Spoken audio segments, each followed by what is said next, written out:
কে? আমি চলে যাচ্ছি, এই যে আমি সরে যাচ্ছি, আসেন যারা এই ওয়াজ করছেন এতক্ষণ আপনারা ওয়াজ করেন।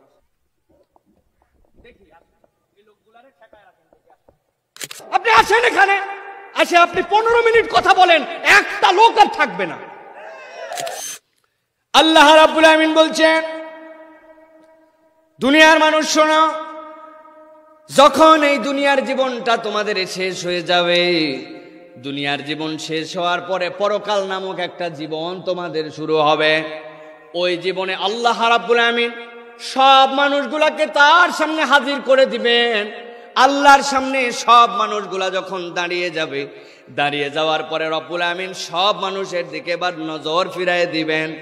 যেই না আল্লাহ রাব্বুল আমিন নজর ফিরায় দিবেন, নজর ফিরানোর পরে আল্লাহ তার ফেরেশতাদেরকে বলবেন, আজকের দিনে আমার সামনে যত মানুষ এসেছে সব মানুষের আমলনামাগুলো আমার সামনে হাজির করে দাও। আল্লাহর সামনে যখন বান্দাদের আমলনামা হাজির করে দেওয়া হবে, আল্লাহ তাবৎ পৃথিবীর সব মানুষের আমলনামাগুলাকে মৌলিক 3টা ভাগে ভাগ করবেন। কয়টা ভাগে? একটা ভাগের আমলনামার মধ্যে আল্লাহ রাব্বুল আমিন যখন দেখবেন ওই আমলনামার মধ্যে মানুষের জন্য দুনিয়ার বুকে শিরিক আছে, মানুষের জন্য ওই আমলনামার মধ্যে কুফর আছে, মানুষের জন্য আল্লাহর অবাধ্যতা আছে। আল্লাহর রাসূল বলছেন, ইন্নাল্লাহা লা ইয়ানজুরু ইলাইহা, যেই আমলনামার মধ্যে শিরিক দেখা যাবে, যেই আমলনামার মধ্যে কুফর দেখা যাবে, যেই আমলনামার মধ্যে ওইখানে যাওয়ার পরে আল্লাহ রাব্বুল আমিনের সাথে অংশী স্থাপন দেখা যাবে, আল্লাহ রাব্বুল আমিনের রাসূল বলছেন আল্লাহ সেই আমলনামার দিকে তাকাবেন না, আল্লাহ সেই দিকে মুখও ফিরাবেন না। আল্লাহ ফেরেশতাদেরকে বলবেন, এই বান্দাদের সাথে আমার কোনো সম্পর্ক নাই, তাদের আর কোনো বিচার নাই, কিচ্ছু নাই, এই মানুষগুলাকে জাহান্নামের দিকে হাঁকাতে শুরু করো। 2 নম্বর একটা আমলনামা আসবে। আল্লাহ রাব্বুল আমিন বলছেন, ওই আমলনামার মধ্যে কাদের নাম থাকবে জানো নাকি? ওই আমলনামার মধ্যে ওই মানুষগুলার নাম থাকবে যেই মানুষগুলা দুনিয়ার বুকে শিরিক করে নাই, যেই মানুষগুলার দুনিয়ার বুকে কোন রকম কুফুর করে নাই, আল্লাহর সাথে কাউকে শরীক করে নাই, কিন্তু ওই বান্দার আমলনামাগুলার মধ্যে জুলুম পাওয়া যাবে। ওই বান্দাগুলা স্বামী হিসাবে স্ত্রীর সাথে জুলুম করেছিল, স্ত্রী হিসাবে স্বামীর সাথে জুলুম করেছিল, ওস্তাদ হিসাবে ছাত্রের সাথে জুলুম করেছিল, প্রশাসক হিসাবে অধীনস্থের উপরে জুলুম করেছিল, মালিক হিসাবে শ্রমিকের উপরে জুলুম করেছে। দুনিয়ায় যত ধরনের জুলুমবাজ থাকবে তাদের আমলনামায় শিরিক নাই, কিন্তু জুলুম আছে, বান্দার হক নষ্ট করার গুনাহ আছে। আমার আল্লাহ বলবেন তাদের জন্য আরেকটা আমলনামা, আরেকটা দেওয়ান, আরেকটা রেজিস্টার খুলে এই বান্দাগুলাকে আলাদা করে রাখো। 3 নম্বরের পর আল্লাহ রাব্বুল আলামিন এক শ্রেণীর আমলনামা দেখতে পাবেন, গভীর মনোযোগ দিয়ে বুঝেন। আল্লাহ রাব্বুল আমিন একটা আমলনামা ওই দিন হাজির করবেন, সেই আমলনামার মধ্যে বান্দাদের শিরিক নাই, সেই আমলনামার মধ্যে বান্দাদের জন্য জুলুম নাই, কিন্তু সেই আমলনামার মধ্যে অনেক গুনাহ খাতা তারপরেও রয়ে গেছে, কিন্তু বান্দার হক নষ্ট করার গুনাহ নাই, বান্দার সাথে জুলুম করার গুনাহ নাই। আমলনামার মধ্যে শিরিক নাই, আমলনামার মধ্যে জুলুম নাই, কিন্তু আমলনামার মধ্যে গুনাহ রয়ে গেছে। আল্লাহ নবী বলছেন, ও দুনিয়ার মানুষ শুনে রাখো, ওই শ্রেণীর আমলনামা 3য় শ্রেণী যারা হবে তাদের ব্যাপারে আমার আল্লাহ রাব্বুল আমিনের সিদ্ধান্ত ওই দিন কি হবে ভালো করে জেনে রাখো। কাতাবাল্লাহু আলা নাফসিহি মিয়াতু রাহমা, আমার আল্লাহ রাব্বুল আমিন নিজের উপরে 100টা রহমতকে নির্ধারণ করে নিয়েছেন। আল্লাহ নিজেই রহমতকে নির্ধারণ করেছেন। ওই 100টা রহমতের মধ্যে 99টা রহমতকে আল্লাহ রিজার্ভ করেছেন, আর একটা রহমত দুনিয়ার মানুষকে দিয়েছেন। ওই একটা রহমত দেওয়ার কারণে স্বামী স্ত্রীর মহাব্বত, পিতা সন্তানের মহাব্বত, দুনিয়ার মানুষের মহাব্বত, দুনিয়ায় যত প্রাণী আছে, যত প্রাণ আছে, সবার সাথে সবার যে ভালোবাসা, আল্লাহ রাব্বুল আমিনের একটা দয়ার অংশ দেওয়ার কারণে এই ভালোবাসা, আর 99টা আল্লাহর কাছে আল্লাহ রিজার্ভ করে রেখেছেন। আমার আল্লাহ রাব্বুল আমিন ওই দিন বান্দাদের জন্য, ইমানদারদের জন্য নিজের ওই রহমতের ঝাঁপিকে খুলে দিবেন। খুলে দেওয়ার পর আল্লাহ রাব্বুল আমিন ফেরেশতাদেরকে বলবেন, আমার বান্দাগুলাকে আজকের দিনে যেহেতু তাদের আমলনামায় শিরিক নাই, যেহেতু তাদের আমলনামার মধ্যে বান্দার হক নষ্ট করার গুনাহ নাই, আমার বান্দা আল্লাহর রাস্তায় বারবার চলার চেষ্টা করেছে, চলতি পথে ভুল হয়েছে, চলতি পথে কিছু পেরেছে কিছু পারে নাই, কিন্তু চেষ্টা করা কখনো ছাড়ে নাই। আমার ওই বান্দাগুলার জন্য আমি আল্লাহর পক্ষ থেকে ঘোষণা নিয়ে যাও, আমি আল্লাহ আমার ওই বান্দাগুলা এই তৃতীয় গ্রেডের মধ্যে যারা আছে, আমি আমার নিজের সাত্তারুল উয়ুব, আমি রহমানুর রহিম হিসাবে আমার ওই বান্দাগুলাকে মাফ করে দিলাম। আমার আল্লাহ রাব্বুল আলামিন যেই না ওই বান্দাগুলাকে মাফ করবেন, আল্লাহ রাব্বুল আলামিন বলছেন মাফ করার সাথে সাথে আল্লাহ রাব্বুল আলামিন ওই বান্দাগুলার জন্য একটা ঘোষণা দিবেন, আমার বান্দাকে তো মাফ করা হয়েছে, কিন্তু আমার বান্দারা এখনো মনে মনে ভাবতেছে যে গুনাহ করছিলাম, অমুক দিন তো নামাজ আমি ছেড়ে ফেলেছিলাম, অমুক দিন তো আমার একটা ভুল ছিল, আমি তো জানি আল্লাহ আমার জ্ঞাত সারে এইটা আছে, আজকের দিনে তারপরে আমার রব আমারে কেমনে মাফ করলো, আদৌ কি আমার রব আমারে মাফ করছেন না করেন নাই, মাথার মধ্যে নানান চিন্তা বান্দার আসতে পারে, কিন্তু আমার আল্লাহর সাথে তার শিরিক নাই, দুনিয়ার বুকে সে কোনো জুলুম করে নাই, বান্দার হক নষ্ট করে নাই, এইরকম পরিচ্ছন্ন আমলনামা নিয়ে আসার কারণে আমার আল্লাহর ওই বান্দাদের তৃতীয় গ্রেড যারা একত্রীভূত করা হবে, ওই বান্দাগুলার ব্যাপারে আল্লাহ বলবেন ও ফেরেশতারা যাও যাও আমার বান্দাদের জন্য আমার পক্ষ থেকে ঘোষণা নিয়ে যাও। আল্লাহ রাব্বুল আমিন কুরআনুল কারীমের মধ্যে সেই ঘোষণাটা স্মরণ করায় দিয়েছেন, সালামুন কওলাম মির রাব্বির রহিম। আমার আল্লাহ রাব্বুল আমিন বলবেন সালামুন কওলাম মির রাব্বির রহিম। ও ফেরেশতারা আমার বান্দাদের জন্য আমি আল্লাহর পক্ষ থেকে সালাম নিয়ে যাও, সালামের ঘোষণা দিয়ে দাও, আমার বান্দাদেরকে বলে দাও এই সালামটা স্বয়ং রবের পক্ষ থেকে বান্দাদেরকে যেই না সালাম দিয়ে দেওয়া হবে, সালাম পাওয়ার সাথে সাথে ওই বান্দাদের তিন ধরনের অবস্থা হয়ে যাবে। এক ধরনের অবস্থা তাদের জন্য হবে, আমার আল্লাহ রাব্বুল আমিন তাদের ডান হাতে আমলনামা দিয়ে দিবেন, যেই না তাদের ডান হাতে আমলনামা চলে আসবে, বান্দারা এমন খুশি হওয়া হবে, এই আমলনামা নিয়ে ভোঁদৌড় লাগাবে, তার আত্মীয় কোথায়, তার স্বজন কোথায়, তার পরিবার কোথায়, তার স্ত্রী কোথায়, দৌড় দিয়ে বলবে দেখো দেখো আমার আমলনামা দেখো, আমার আল্লাহ আমার সাথে কি ব্যবহার করেছেন। আমার আল্লাহ বলবেন ও আমার বান্দারা আয় আয় আমার কাছে আয়, একটা নিয়ামত তো কেবল ডানাতে দিয়েছি, 2 নম্বর নিয়ামত তো এখনো পাস নাই। আল্লাহ রাব্বুল আমিন এরপরে ফেরেশতাদেরকে বলবেন ইয়াসানুরুহুম বাইনা আইদিহিম ওয়া বিআইমানিহিম, আমার বান্দাদের এবার বুকের মধ্যে, তাদের মাথার মধ্যে, তাদের হাতের মধ্যে 2টা আমার পক্ষ থেকে নিয়ামত ইনস্টল করে দাও, সাথে সাথে তাদের সামনে থেকে আরে তাদের ডান থেকে এক ধরনের নূর চমকাইতে শুরু করবে। আমার রাসূল বলছেন শোনো ওই নূরের পাওয়ার কত হবে জানো নাকি? যার ইমানের তেজ যত বেশি তার নূরের পাওয়ার তত বেশি। এমনও নূরওয়ালা মানুষ হবে এক শহর থেকে আরেক শহর পর্যন্ত তার কপালের চমকানি দিয়ে আলোকিত হয়ে যাবে। আর যেই মানুষগুলার আলো খুব বেশি হবে না, তাদের ওই বৃদ্ধাঙ্গুলি থেকে একটু আলো বের হবে, ওই আলো কখনো জ্বলে কখনো বন্ধ হয়ে যায়। আমার আল্লাহ রাব্বুল আমিন বলছেন ও দুনিয়ার মানুষ, সেই বান্দাদের ওই বৃদ্ধাঙ্গুলি থেকে একটু আলো আসবে আবার বন্ধ হয়ে যাবে, ওই আলোর ঝলক কেমন হবে, ওই আলো দিয়ে ওই বান্দাগুলা নিজেদের জান্নাত পর্যন্ত খুঁজে নিতে পারবে। সুবহানাল্লাহ।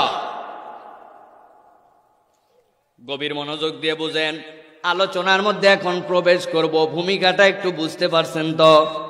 3 ধরনের লোক সেখানে থাকলো। এক ধরনের ব্যাপারে আল্লাহ রাব্বুল আলামিন বললেন তোমাদের দিকে দেখা সাক্ষাৎ নাই, আলাদা হয়ে যাও।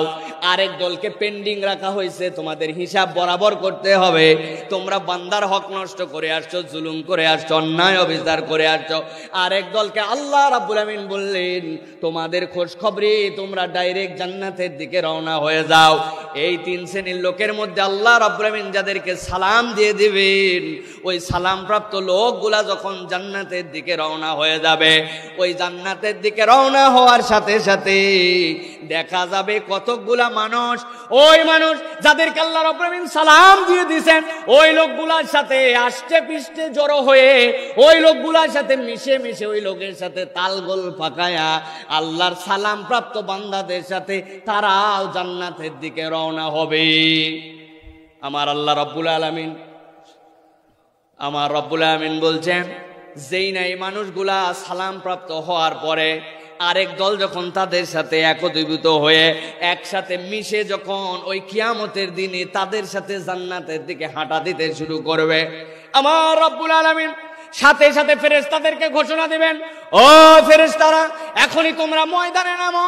দুনিয়ার মানুষকে আল্লাহ রাব্বুল আলামিন স্মরণ করাই দিচ্ছেন, ও দুনিয়ার মানুষ মনে রাখ, আমি রব্বুল আলামিন দুনিয়ার বুকে তোরা যখন ছিলি, দুনিয়ার বুকে আমি রব্বুল আলামিন কখনোই আমার অবাধ্য বান্দা আর আমার বাধ্য বান্দা এই দুই ধরনের মানুষকে আমি রব্বুল আলামিন আলাদা করি নাই। আলাদা করছেন আল্লাহ? বুঝেন নাই আপনারা? বলেন তো ভাই, একজন 5 ওয়াক্ত নামাজে একজন ইমানদার, সে যদি আখ লাগায়, কুশার লাগায়, তার আখটা হয় মিষ্টির মিষ্টি, আর একজন বেনামাজি আখ লাগালে তার আখ হয় তিতে, হয় না? মুসলমান যদি জমিতে ধান লাগায়, মুসলমানের জমির ধান হয় বিঘাতে 10 মণ, আর হিন্দুর জমির ধান হয় বিঘাতে 2 মণ, হয় না এরকম? মুসলমান যদি কোনো রকম ভাবে কোন আবাদ করে, ক্ষেত করে, তাহলে ওই আবাদ ক্ষেতের মধ্যে পানি দেওয়া লাগে না, কিছু দেওয়া লাগে না। আর যদি হিন্দু বা অন্য ধর্মাবলম্বী যদি আবাদ করে, তাহলে তার সার পানি সব বীজ দেওয়া লাগে। এরকম কি বুঝাচ্ছি, বোঝার চেষ্টা করেন। দুনিয়ার বুকে আপনি আল্লাহকে মেনেছেন আর আল্লাহকে মানেন নাই, দুনিয়ার বুকে আল্লাহর আনুগত্য করেছেন আর আনুগত্য করেন নাই। মৌলিক বিষয়ে রব্বুল আমিন তার বান্দাদেরকে দুনিয়ায় আলাদা করেন নাই। কিন্তু আমার আল্লাহ রাব্বুল আমিন বলছেন, যেই না আল্লাহ রাব্বুল আমিন ওই কিয়ামতের দিনে এক শ্রেণীকে বলবেন, সালামুন কাওলাম মির রাব্বির রহিম, তোমাদেরকে সালাম দিয়ে দেওয়া হলো। ওই বান্দাগুলার সাথে একটা দল এবার আস্তে পিস্তে মিলে মিশে বান্দাদের সাথে চলতে শুরু করবে। আমার আল্লাহ রাব্বুল আমিন সাথে সাথে ফেরেশতাদেরকে বলবেন, আজকের এই দিনে ওই সুযোগ আর দেওয়া হবে না। ও ফেরেশতারা যাও, ওই কিয়ামতের ময়দানে যেই বান্দারা আমার ইমানদার বান্দাদের সাথে সাথে চলতে শুরু করেছে, সালাম প্রাপ্ত বান্দাদের সাথে আজকে আমি রব্বুল আমিন আর তাদেরকে একসাথে রাখবো না। আল্লাহ ঘোষণা দিবেন, ওয়ামতাজুল ইয়াউমা আইয়ুহাল মুজরিমুন, আজকের দিনে যারা মুজরিম, আজকের দিনে যারা অপরাধী, আজকে যারা সালাম প্রাপ্ত, দুনিয়ার বুকে একসাথে ছিল, আমি কিচ্ছু বলি নাই আল্লাহ, কিন্তু আজকের দিনে আমি রব্বুল আমিন এই দুই দলকে একসাথে থাকতে দিব না। সালাম প্রাপ্ত আর সালাম ছাড়া যেই দল, এই দুই দলকে একটা একটা করে ঘাড় ধরে ধরে বেছে বেছে আলাদা করে ফেল। ওয়ামতাজ মানে কি? ওয়ামতাজের ব্যাখ্যা কি ভালো করে বুঝে নেন, আমি আপনাদের আঞ্চলিক ভাষায় বুঝাই। ওয়ামতাজ আল্লাহ রাব্বুল আমিন যে পার্থক্য করবেন, কত ভয়ঙ্কর এই পার্থক্য হবে। আপনি 1 মণ ধান ভানায় নিয়ে আসছেন, আপনি মেশিনের থেকে ভাঙ্গায় নিয়ে আসছেন, নিয়ে আসার পরে বাড়িতে আপনার স্ত্রীকে বলছেন 1 মাসের চাল এর মধ্যে আছে, আমার বাড়ির খাবার জন্য 1 মাসের চাল নিয়ে আসলাম। বলেন তো বউ কি করবে? ওই বস্তার মধ্যে ধান ভানায় নিয়ে আসছে, তাহলে ওইখান থেকে প্রত্যেকদিন বের করবে আর রান্না করবে। কি করবে? বলে এটা ঝাড়া বাসার কাজ আছে, এর মধ্যে গুড়া আছে, এর মধ্যে তুষ আছে, এর মধ্যে খুদ আছে, আছে কিনা? কুলার মধ্যে নেয়, কুলার মধ্যে নিয়ে ঝাড়তে যখন শুরু করে, প্রথমে সামনের থেকে তুষগুলা, সামনের থেকে গুড়াগুলা চলে যায়, যায় কিনা? এরপরে মায়েরা দেখবেন টোকা দেয় নিচে, আস্তে করে টোকা দেওয়ার পরে সামনের আর কোনো তুষ নাই, সামনের আর কোনো গুড়া নাই। এরপরে আস্তে করে সামনে আসবে যেইগুলা ভাঙা চাল, খুদ বলে আমাদের এলাকায়, কি যেই না টোকা দিবে আস্তে করে খুদ আসতে শুরু করবে। খুদগুলাও যখন চলে যাবে, মা বোনেরা দেখবেন কুলার মধ্যে এরকম করে হাত দিয়ে বের দেয়। এরপরে মরা চাল আর আস্ত ধান যেইগুলা বেছে বেছে পাশে ছোট্ট একটুখানি খুরি রাখে, খুরির মধ্যে রাখে, যাতে করে পরবর্তীতে মুরগিরে খাইতে দেওয়া যায়। সব যখন বাছা হয়ে গেছে, এরপরে হাড়ির মধ্যে তুলে রেখেছে, গোলার মধ্যে তুলে রেখেছে। যখন রান্না করা লাগবে, রান্না করার আগে হাড়ির মধ্যে নিবে মেপে, তারপরে কমসে কম 3টা ধোয়া দিবে। দেওয়ার পরে যদি গড়ানো ভাত হয় নির্ধারিত পানি দিবে, দেওয়ার পরে সেইগুলা ফেলে দেওয়ার পরে যখন ফ্রেশ আপনার সামনে ভাত এনে দিবে, কতগুলা প্রক্রিয়া অতিক্রম করে আপনার সামনে ভাত এসেছে। আমার আল্লাহ বলছেন ওয়ামতাজুল ইয়াউমা আইয়ুহাল মুজরিমুন, ও দুনিয়ার মানুষ শোনো, দুনিয়ার মুখে আমি রব্বুল আমিনকে মানছো আর মানো নাই, আলেম ওলামাকে গালি দিছো আর দাও নাই, ইসলামের পক্ষে থেকে জোয়ার থাকো নাই, আমি আল্লাহ তোমাদেরকে দুনিয়ায় ধরি নাই। আমার না ধরাতে তুমি মনে করছিলে আমার আল্লাহ ধরতেই বোধহয় পারে না। আমার আল্লাহ আজকের দিনে বলবেন, দেখ বান্দা কেমন ধরা ধরছি। ফেরেশতারা ঘোষণা দেয় ওয়ামতাজুল ইয়াউমা আইয়ুহাল মুজরিমুন, আজকে একটা ইমানদার, একটা জান্নাতি, একটা আল্লাহর পক্ষের লোকের সাথে যেই সকল মুজরিম আছে ওই মুজরিমদেরকে এইখানে থাকতে দেওয়া হবে না।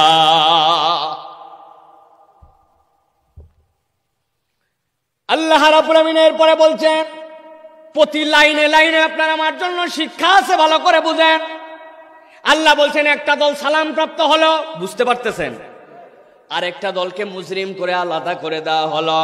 আল্লাহ এখন ব্যাখ্যা করতেছেন, আচ্ছা একটা দল যে সালাম পাইল আর একটা দল যে মুজরিম হইল, আজকে যে আলাদা করে দেওয়া হলো, কিসের মানদণ্ডে আলাদা করা হলো, ভিত্তিটা কি, কেন আজকে আলাদা করলাম?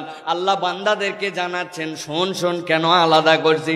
আল্লাহ বলছেন আলাম আহাদ ইলাইকুম ইয়া বানি আদম আল্লাহ তা'বুদুশ শাইতান।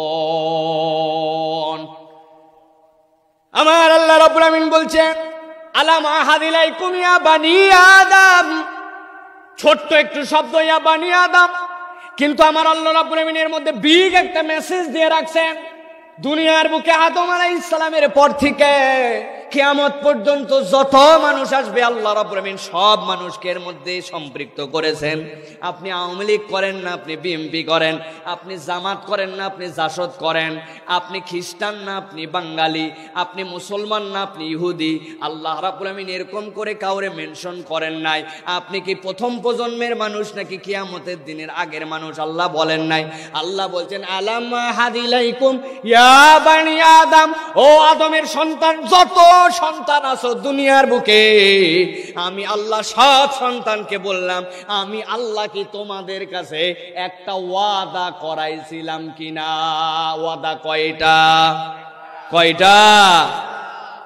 আমার আল্লাহ বলছেন কাদেরকে ওয়াদা করাইছি? আলাম আহাদ ইলাইকুম ইয়া বানি আদম, আদমের সন্তান যারা আমি তাদের কাছে ওয়াদা নিয়েছি। কি ওয়াদা নিয়েছি? আল্লাহ তা'বুদুশ শাইতান।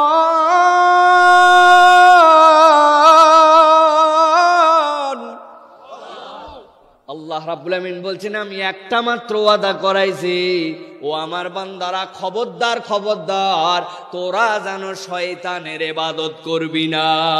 কার ইবাদত?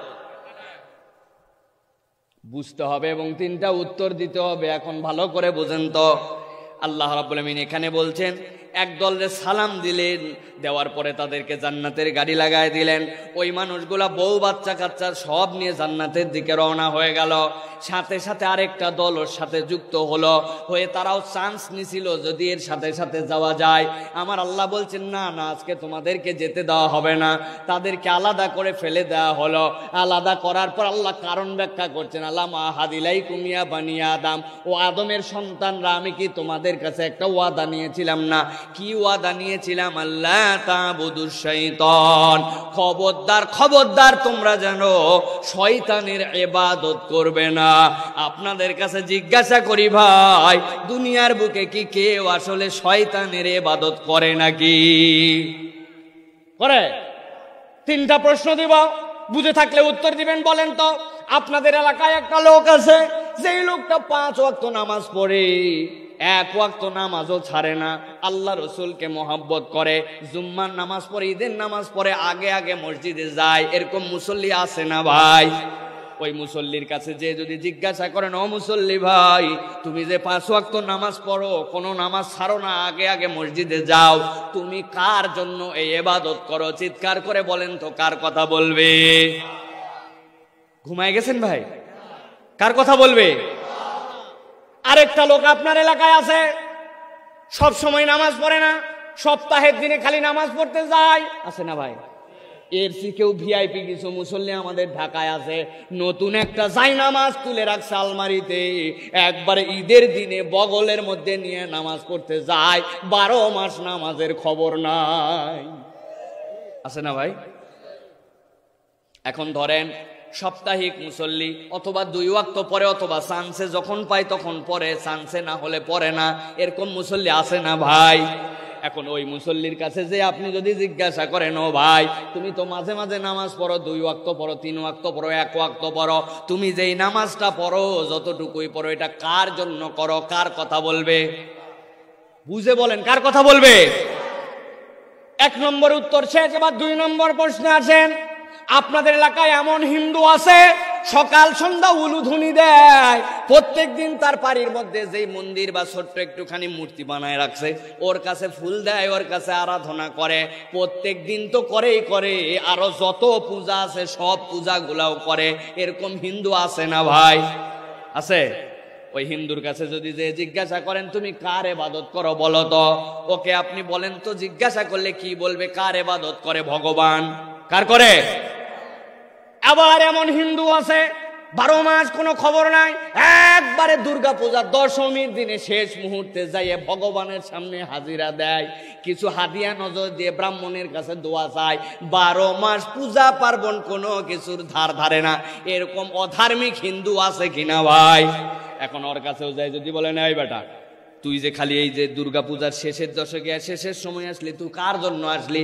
কার ইবাদত করতে আসছিস? কার কথা বলবে? ভগবান। ঠিক কিনা? আরেকজন খ্রিস্টানকে ধরেন আপনি, ওই খ্রিস্টান প্রত্যেক দিন একদম আরাধনা করে, প্রত্যেক দিন ওল্ড টেস্টামেন্ট পড়ে, নিউ টেস্টামেন্ট পড়ে, বাইবেল পড়ে, সব সময় যিশু খ্রিস্ট করে, প্রত্যেক দিনের কোনো ইবাদত বন্দেগী বাদ দেয় না। ওই খ্রিস্টানকে যদি জিজ্ঞাসা করেন, খ্রিস্টান ভাই, তুমি কার ইবাদত করো বলো তো, কি বলবে? গড বা ঈশ্বর। ঠিক কিনা?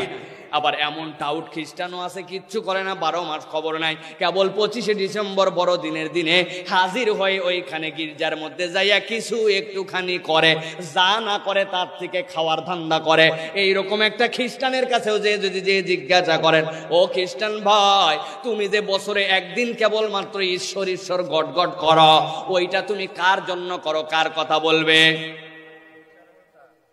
এবার তাহলে ভালো করে বুঝেন, মুসলমান ইবাদত কম করুক আর বেশি করুক, আল্লাহর জন্য করে। ঠিক কিনা? হিন্দু ইবাদত কম করুক আর বেশি করুক, ভগবানের জন্য করে। খ্রিস্টান কম করুক আর বেশি করুক, সে তার ঈশ্বরের জন্যই করে।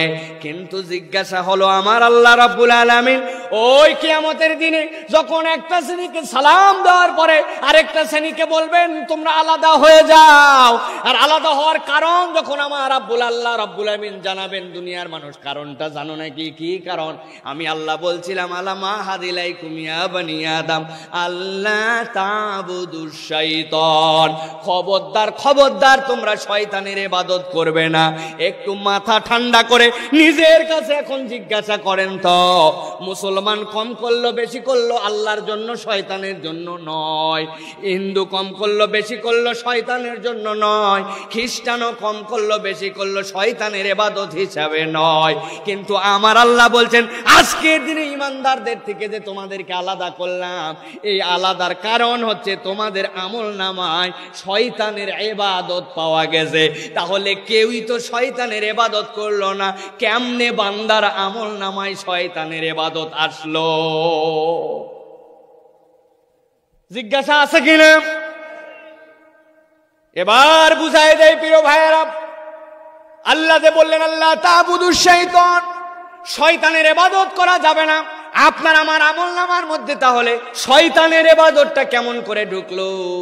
এর দ্বারা বোঝা যায় দুনিয়ার মানুষের কনসেপ্টের সবচেয়ে বড় গাফিলতি, সবচেয়ে বড় দুর্বলতা হচ্ছে বান্দা নিজেই জানে না ইবাদত কাকে বলে।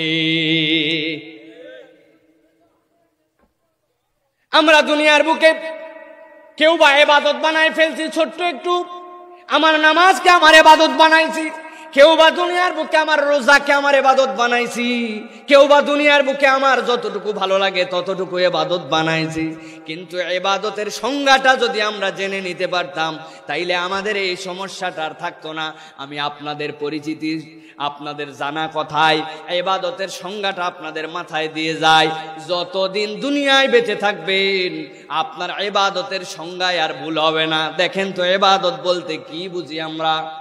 দুনিয়ার মানুষ এমন একদিন আপনার আমার সামনে এসেছিল এই পৃথিবীতে, যেই দিন আপনি আমি হওয়ার পরে আপনার আমার জন্য একটা আজান দেওয়া হয়েছিল, আর ওই আজান দেওয়ার পরে দুনিয়ার বুকে কেউ ওই আজানের ডাকে নামাজ পড়ে নাই। আবার এমন একটা দিন আপনার আমার জীবনে আসবে ভাই, যেই দিন আপনার আমার জন্য নামাজের আহ্বান এসে যাবে, মানুষ আপনাকে সামনে নিয়ে নামাজে দাঁড়াবে, কিন্তু ওই নামাজটার জন্য কোনো আজান নাই। বুঝছেন? একদিন আপনি আমি হইছি, ওই দিন আপনার আমার কানের মধ্যে ডাক দিছে, হাইয়া আলাস সালাহ, হাইয়া আলাল ফালাহ, কল্যাণের দিকে আসো, নামাজের দিকে আসো। কানের মধ্যে আল্লাহর বরত্ব দেওয়া হয়েছিল, কিন্তু কেউ সেদিন নামাজ পড়ে নাই। আবার এমন একদিন আপনার আমার মৃত্যু সজ্জায় আপনার আমার জানাজা খাটিয়াই করে মসজিদের সামনে হাজির, ওই দিন আজান দেওয়া লাগে নাই। ও দুনিয়ার মানুষ, ইবাদতটা বুঝে ফেলেন। আপনার আমার যেই দিন কানের মধ্যে আজান দেওয়া হয়েছে, যেই আজানের পরে নামাজ নাই আর যেই নামাজের জন্য আজান নাই, এই দুইটার ভিতরে আপনার আমার পুরা যে জিন্দেগিটা, এই জিন্দেগিটা যদি আপনি হিসাব করেন, চলাফেরা, উঠা বসা, খাওয়া দাওয়া, একদম ছোট থেকে মরণ পর্যন্ত আপনার দুনিয়া, সমাজ, রাষ্ট্র, পরিবার, সব জায়গায় যদি আমার আল্লাহ আমার রসুল যেভাবে বলছেন ওইভাবে যদি আপনি প্র্যাকটিস করেন, ওইভাবে যদি আপনি কাজ করেন, ওই উসুল মেনে যদি আপনি চলেন, ওইটাই হচ্ছে আপনার আমার জন্য আল্লাহর দেওয়া ইবাদত। আর যতটুকু আল্লাহ এবং তার রসুলের এই চলা বলা করা, এই খাওয়া দাওয়া, আচার আচরণ, সমাজ সংসার, রাষ্ট্রনীতি, পৌরনীতি, ব্যাংক নীতি, কৃষক নীতি, সমাজ নীতি, সংসদ নীতি, এইগুলার মধ্যে যতখানি থাকবে না অতটুকুই হচ্ছে শয়তানের ইবাদত। ঠিক কি না? মুসলমান ভালো করে বোঝেন, আমার আল্লাহ রাব্বুল আমিন বলছেন, আল্লাহ তাবুদু শাইতান,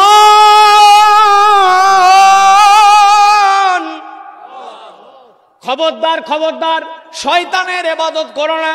শয়তানের ইবাদত যদি তোমার আমল নামায় থাকে, আমি আল্লাহ যখন সালাম দেব সেই সালামে তুমি শামিল হতে পারবে না।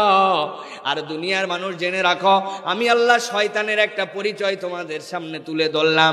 কি পরিচয় দিলাম? আমি আল্লাহ বললাম, ইন্নাহু লাকুম আদুম মুবিন, নিশ্চয় যে শয়তানের কথা বললাম, ইবাদত করতে নিষেধ করলাম, এই শয়তানটা হচ্ছে তোমাদের জন্য প্রকাশ্য শত্রু। কেমন শত্রু?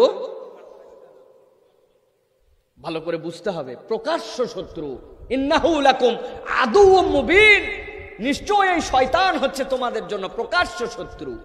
এখন আপনাদের কাছে জিজ্ঞাসা করি ভাই, যা প্রকাশ্য আমাদের এই দুনিয়াতে, এই জিনিস তো আমরা দেখতে পাই না?